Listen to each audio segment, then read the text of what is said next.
Alright, YouTube, we're back again and we're doing a voiceover. It's chest day, best day, although we are doing shoulders in the video right now. So, as you already know, I like to start my push days off with more of a vertical push and emphasis to warm up, mainly because this exercise is a little harder than our flat pressing variants. So, we give a little bit of love to the shoulders, get in a little bit of shoulder flexion, overhead pressing in before we move into our primary lifting. And so I like this because I can do a bit of a load progression, and then as we progress in the load, we can then change to more of our incline bench positions to then get our pushes in for the day. And I've been focusing rather on a narrower grip, so actually having the hands inside aligned with the shoulders during this to emphasize a little bit more of the upper pec as well as the anterior delt in this exercise too. So just a simple little warm up, 3 sets, nothing too crazy, pushing the weight until this last set, which we can technically classify as a working set as we took it to failure. And so once we've done that little warm up, we then go to more of an incline bench variation. So this would be technically our first true working set primary exercise of the lift. And if you've been following my videos so far, you'll know that I like to start my chest day, shoulder day workouts with the incline press rather than doing the fly variants first. I ran that for a little bit in an earlier block, and now I've reverted back to this as I feel like pushing doesn't fatigue the flies, whereas flies does fatigue the pushing when it comes to exercise order. So once we've hit a couple of sets there, I only videoed one of the incline, but we did hit 2 working sets. Then we move to our flat bench, and again, trying to get around about 6 to 9 reps within set one, and then we are sticking with the themes of doing back down sets in set two. So still a little bit of volume emphasis, and you can debate whether volume is important or not, but we are taking these sets close to, if not always to, failure every single time. Now, you could argue the failure part because I don't fail in the spotter arm positions or anything like that. And if I did have a spotter, I could probably squeeze out one more rep. But I'd like to do the flat bench variation a little bit higher on the chest these days. So again, trying to get a little bit more involvement in terms of the upper chest and avoiding elbow flare. So I still think we need pressing variations in chest day. And as you see, I did hit true failure on that set as I had to bail out in the bottom position and again lose my AirPods, which seemingly always fall out my ears in these sessions. But we should not discount flies as well within our sessions. So this is where we do include a cuffed fly exercise in the program as well. And so we're using an incline bench here for added stability in the fly rather than doing the standing position. And we are actually doing a more low to high fly with a little bit more shoulder flexion emphasis than your traditional type cable chest fly. And I have converted over to using cuffs recently. And I don't think that this exercise is truly limited by grip or the forearm strength or anything like that. But from a comfort perspective, I do feel like it works a little bit better to have cuffs, especially when you're trying to do some variation in terms of like the arc and hand position compared to the D handles, which I feel like kind of rotate a little bit too much and you lose some stability there. So I'm definitely a fan of the cuff fly variation in this instance. And again, sticking with the themes of if we are using the cuffs and shortening the moment arms just that little bit slightly, then we should be able to push more weight, which means you should be increasing the weight on the stack. So with that in mind, again, we hit this with 2 sets to failure, and we are keeping the loads the same, so there is no drop set or any kind of back down sets or anything like that with this one. We are just going straight through and hitting as many reps as possible for the given set. And I know that cuffs have become super popularized in sessions these days, especially on social media. But if you don't have cuffs for this, you can definitely still use the D handles and definitely still get a great chest stimulus from this exercise. So don't worry too much about the accessories and just worry more about the movement pattern. And make sure you can get the cuffs off at the end there as well. And then I actually do switch to the D handles for my high chest flies, as I feel like the cuffs are a little bit too awkward, and especially in this kind of more pressed down type position. So I generally prefer to have the D handles for this one. So again, not all exercises are great when using cuffs. I feel like the cuffs are more discomfort in this position. So we kind of pair the low fly and the high fly within this session.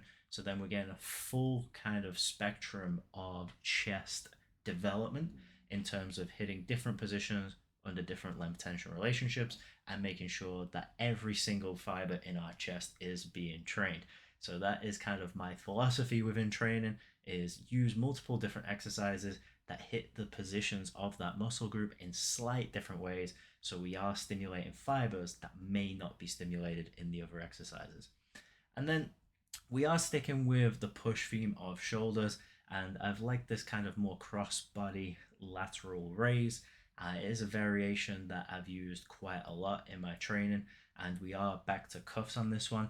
We could, in theory, put the cuff higher up the elbow, shorten the moment arm, make it slightly easier, and we could also do this unilaterally. So I think as time goes on, that will be kind of where I'll start to vary this more accessory based exercise in terms of getting a little bit more unilateral work done here, especially as I feel like my left side needs to develop just that slight little bit more than my right side within this specific movement pattern. And again, within our accessory work, we are generally doing 2 sets. Now, I do actually do a back down type set here because I was trying to aim for around about 15 reps. And while the volume isn't that important, hitting kind of close or to failure is, I still wanted to get a little bit more volume here because I feel like the shoulders respond a little bit more positively to volume. Now, that's my opinion, and there is a little bit of research that might suggest it too, but I actually generally prefer doing higher reps rather than higher intensities for that specific exercise. And because we do have more shoulder pattern work in, I feel like doing some higher volume rep stuff actually allows us to do different exercise patterns versus having a lot of central nervous system fatigue and then generally burning out by this point in the session. And that metabolic fatigue we can kind of dissipate with a long enough rest period. So I do behind the back here. Again, it's just a bit of an exercise variation. We are being cuffed. You can do this in front as well. I generally feel the more side delts in this position compared to out in front, but we know that mind muscle connection isn't the be all and end all when it comes to training. What actually really matters is that we're going through the movement pattern that the muscle activates and stimulates. So in terms of this, abduction of the shoulder. So it doesn't really matter, I don't think. And if we actually had a study that compared behind the back and in front, I don't think we would see too many differences in terms of the side delt growth. Now, what you will notice is we are getting a heavy amount of sets in for this specific movement pattern. And that's because, again, the shoulders don't get as much love in my program as much as, say, the chest does in terms of exercise variation. So what we do is we stick to doing more volume of sets in the accessory work. So that's why we have 3 sets for this specific movement pattern. And again, each one we're taking to failure. And what my general goal is, although you might not be able to see the distinct change, is that as each set goes on, I am trying to be a little bit more explosive in the concentric phase so I can rep match from set to set. So that means that I can generally take that little bit lower, a little bit less rest, in terms of between sets, especially as it is each side. So as soon as I feel like that little bit of fatigue is dissipated, I'm into my next set, and that's why we're being as explosive as possible until those latter end of the rep ranges where we do some lengthened position partials in the failure aspect of that lift. And then we do have arms for this day, so a little cross body tricep push down, so the elbow is a little bit more abducted. Now, when I first set this up, I think I was at around like 90 pounds on the stack, and I just couldn't really get the reps in. So we did get some 3 good stimulating reps there, but I lowered the weight a little bit just so I could get a slightly higher amount of volume. Because again, we are going back to 2 sets for this because we are treating this exercise as a superset within the session. And so I don't really think that we need to have the cuff here. This is purely based out of comfort in that abducted position. A D handle would definitely serve its purpose, and we are holding the rack just for that little bit of extra stability, so I'm not using any body momentum. Although I don't think that body momentum is a big deal as we generally make it out to be in terms of cheap reps, especially for things like the triceps, where we can generally get a decent stimulus in and see muscle growth even with cheat reps and using momentum. Now, we are supersetting these, so my other kind of superset favorite is the face away curl or the Bayesian curl. I did actually learn recently that the Bayesian curl wasn't named after Reverend Bayes after all, but it was a Bayesian training system that originally thought about this. I honestly thought it was because of the posterior loading, so the posterior probability of Bayes statistics, but that is because I'm probably super nerdy and didn't realize that it was just named after somebody whose Bayesian method of training was the real style. But anyway, we go back into the crossbody, so just got like a slightly different angle to kind of show you where we're going. So we are a little bit more abducted. Now, there is debate whether we should be more adducted in that neutral position and kind of do more of a supinated grip for tricep pushdowns. I think that because I already have that in one of my other days, if there are any other fibers that are stimulated or motor units that are stimulated by varying the position and having the arm abducted, then we're going to get them in this exercise. So I kind of like it also as it gets a little bit of the rear delt in there, ever so slightly, ever so subtly, in terms of like a bit more of an isometric. So that's kind of my thought process there, is that it's hitting a little bit of a double whammy and it's just a slight different movement pattern variation. If you wanted to be a purist and just do your push downs in a supinated grip with a abducted shoulder, I would probably still have, an adducted shoulder. I would probably still go into shoulder extension and make it more of a kickback if I was going to do it that way, which we do on our other day.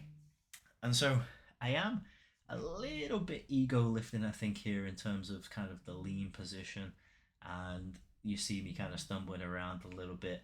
But I think from next week, what I'll do with this one is actually go back to seated face away curl, just so I'm not relying on my lower body to stabilize and not having to kind of do this more Naruto type style position.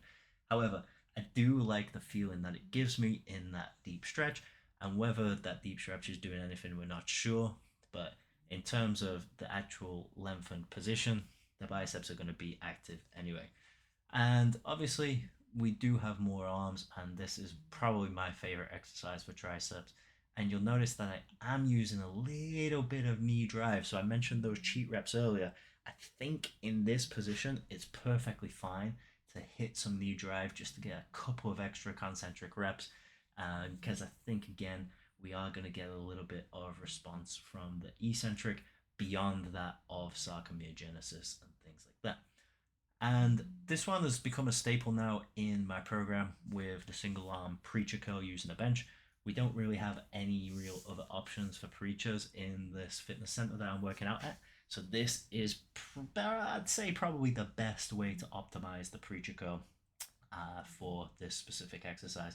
So again, it's super hard in that bottom position. So we've got that descending profile, and pairing that kind of with the Bayesian curls that we had earlier, I think is a perfect way to get 4 sets of bicep work in for the day. Now, there is that slight little bit of elbows out that I have on this one. So if I was going to critique my own form, I would want to pull those elbows in a little bit more. But I think just because I'm getting a little tired, I am trying to maintain weights that I've been doing in the past. And so we do have a little bit of elbow flare, but I don't think this is totally disastrous in terms of getting a decent set in. Now, one thing that I want to challenge myself in the next coming weeks, and this will be a good marker to see if I'm getting stronger, is if I can increase the load on this. as I'm currently at a little bit of a lifting plateau with the Bayesian curl in terms of I'm not able to rep the 60 out just as much as I would like, and I've definitely had that potential in the past. So we're gonna use this as a little bit of a experiment to see if we can get the reps in. Now you'll notice I am assisting the reps in the concentric there, and that's because again with this one the hardest part of the lift is that bottom position. So I do want to finish the lift, and whether that is going to be the most important thing is up for debate. And I am going to write a blog post on the different bicep curl variations because I think there is a lot of confusion in terms of training and the range of motion and the different positions that you need to be in for your biceps to actually get good bicep growth. So we're pretty much at the end of the lift, and we do have a little bit of bonus content, so if you stick around I am going to come down for the rest of the video so you can check in on my own progress.